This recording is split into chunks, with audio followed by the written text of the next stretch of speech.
Alright, so here we're trying to prove that lines L and M are parallel. We don't know that yet, but we do know that angle 1 is congruent to angle 2, and angle 3 is congruent to angle 4.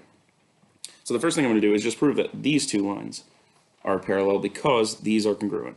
So given that angle 1 is congruent to angle 2, I know that L is parallel to N because these are alternate interior angles. So these are my parallel lines, this is my transversal, and that are alternate interior angles. And since I'm proving actually the converse of that, I'm really proving that the lines are parallel.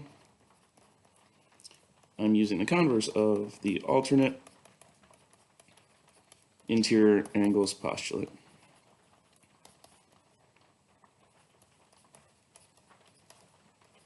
The postulate by itself just says that we have parallel lines, so therefore we would have congruent angles. The converse of that is going backwards. We have the congruent angles, we're going back to the parallel lines. We're going to use the exact same rationale for 3 and 4. Since 3 is congruent to 4, we again have that converse of the alternate interior angles postulate.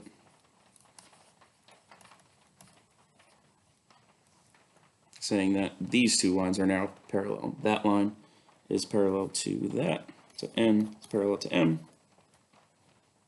And then by the transitive property of parallel lines,